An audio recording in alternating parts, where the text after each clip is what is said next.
3, 2, 1, end of test. King with a go.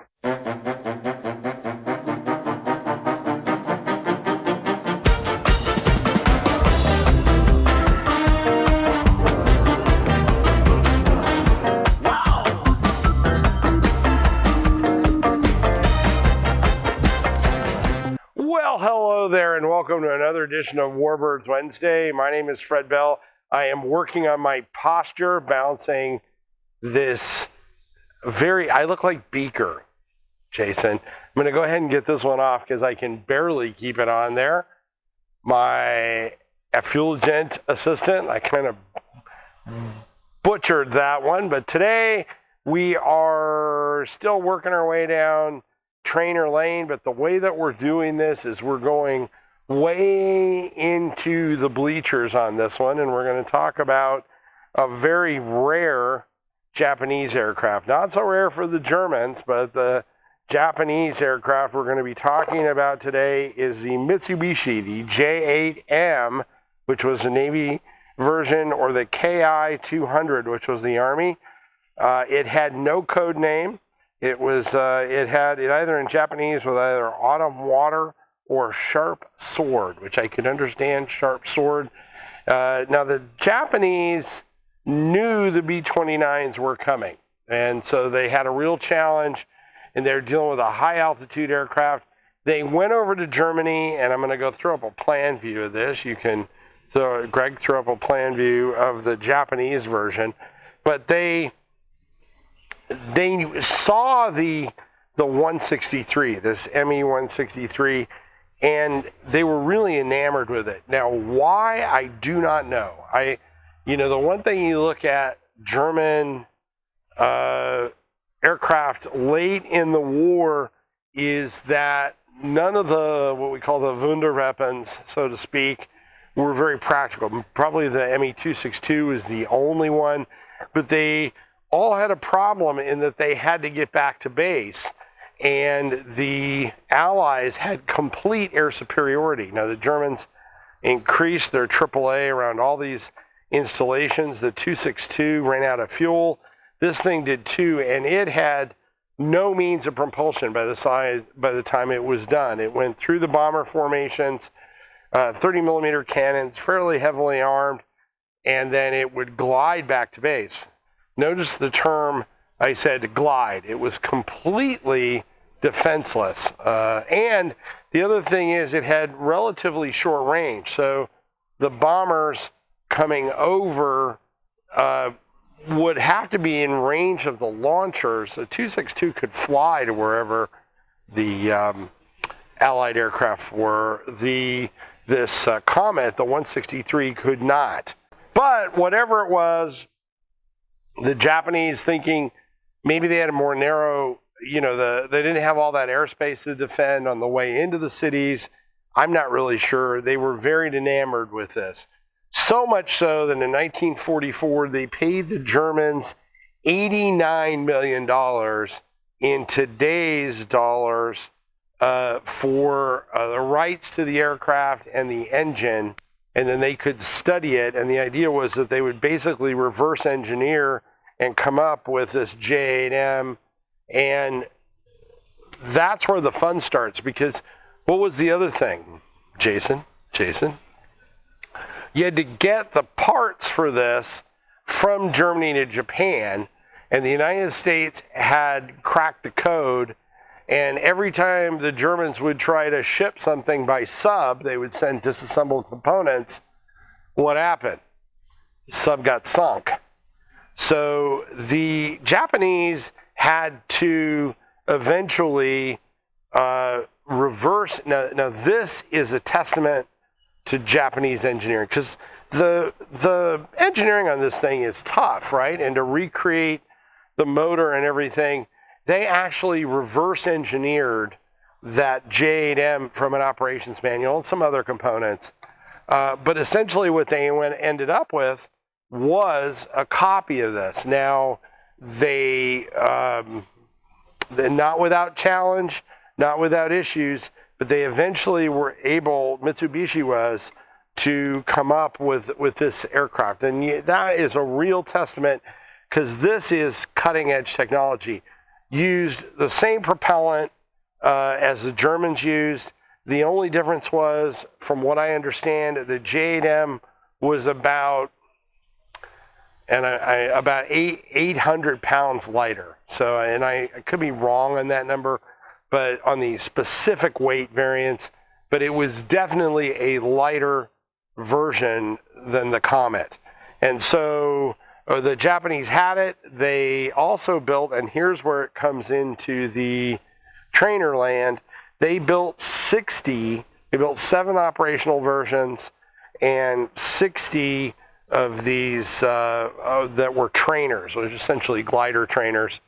Now, what was the plan with the Japanese on this? It was the Germans had the Sonderkommando Elba, which was essentially ramming units that would fly outdated Me-109s, German fighters, and crash into the bombers. On the German side, there was an expectation that the pilot would get out. We know from the Japanese side that the idea with the Japanese, they didn't care about the pilot, or they cared, and the pilot was going to go to heaven, because he died in the service of his country. Either way, however you want to look at it, the plan on this, the tactics on this on the Japanese side were a few passes, firing passes with the aircraft while you had energy, and then you rammed the B-29. The expectation was that the remaining propellant in the rocket would explode, which it probably would, and the crewmen in this aircraft and the air crew in the B-29 would most likely be killed, and the airplane would be destroyed. That was the idea. We were that desperate. The issue with this thing was it just came too late by all the stuff that they screwed around with. They didn't get the aircraft up until 1945. The first flight, I believe, they actually had a fatality. They had a couple of engine explosions on the ground. Propellant is quite volatile. The Germans found out the same issue. The other thing about this was, if you had a leak in the aircraft with that propellant, what would it do, Jason? It would dissolve the pilot. You would no longer be there. So it was not fun stuff, but they didn't get it flying until late in the war. And that brings me to my salute today. And my salute today is all of the Navy crews, United States Navy, in the actual attack of Okinawa, invasion of Okinawa, and then the march on Japan, surrounding Japan, suffered more casualties than they suffered throughout any time in the war. They were fighting against a Japanese enemy that, from what we just talked about, did not care about dying and was fanatical in their defense of their homeland. So there were kamikaze attacks all the time, and they were incredibly effective. It put huge stress on the United States Navy, and so I want to salute all those Navy personnel that were around Japan that brought about her ultimate surrender. And with that, I want to Spiffy. Jason, this looks like your face. They rendered you on the front of this thing. Who knew? Is this your side job? You're making Spiffy Cola since 1934. He honestly does look like a 1934 kid, Let's see. There is a California Redemption refund, so this is not dangerous. 150 calories, not bad. All right, so we're going to go ahead and do that salute. Crack it. Oh, look, there's even a fizz. Jason, you're slipping. Greg's going to get really upset with you that you're not finding stuff in like liquor stores out in the middle of Mojave that have been closed for 12 years. But to all those United States Navy personnel that brought about and really went through heck, it's YouTube, around Japan, I salute you. Notice I put my finger up on that one too. It's a very dainty. That's actually, again, not bad. You're slipping, man.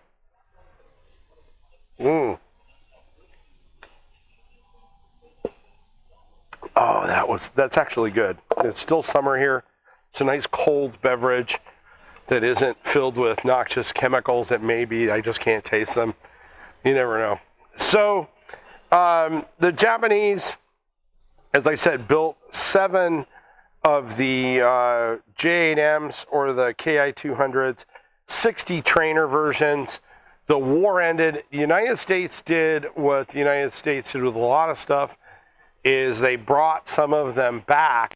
Now, you would think the survivors would be pretty rare on this. Now, there is one over at Plains of Fame, which is the aircraft number is, the ident number is 403, if for those of you at home who are tracking that. There was also one at NAS Glenview that supposedly was scrapped.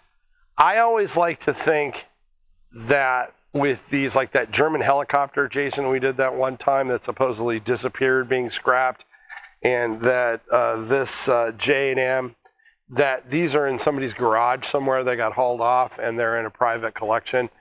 I find it hard to believe that they would have scrapped them, but maybe they did. But if you have a hankering to see one, go see our friends over at Plains of Fame. Tell Steve Hinton hello and check out his J8M or his KI-200. I don't know how they have it labeled over there, but it should be labeled as that. Now, that is the profile on this thing. And at that point, it pretty much passed into history.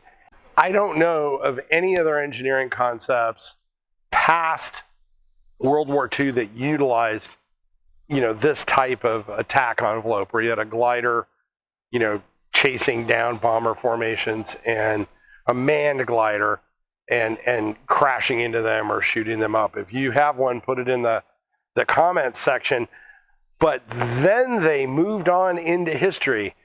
Now, if you're at home and you need to get washed up and cleaned up before you sit down and view Warbird Wednesday, as Jason does every time he watches it, he gets himself in his best suit and smelling really great.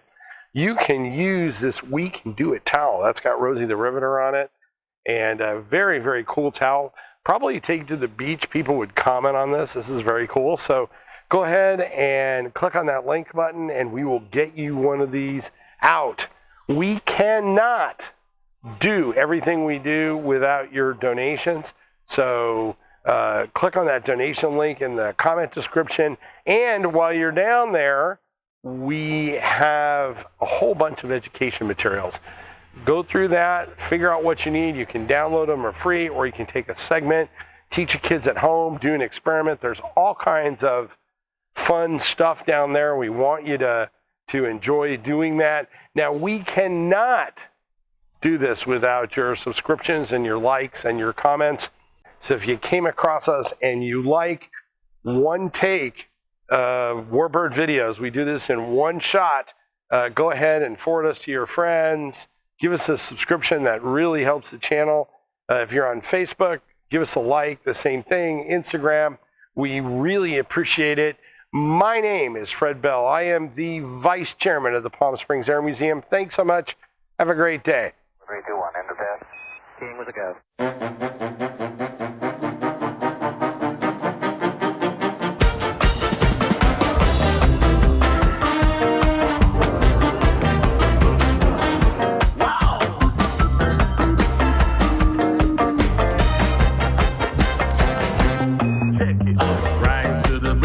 Day, all my fears have gone away. I guess this means I'm here to stay. Yeah, I'm ready to fly, ready to fly. Wasn't long ago I shook at the thought of being hooked, but ever since I wrote my book, I'm ready to fly, ready to fly. Come along and join us, we can plug you in the simulator. We'll teach you how to dance and be the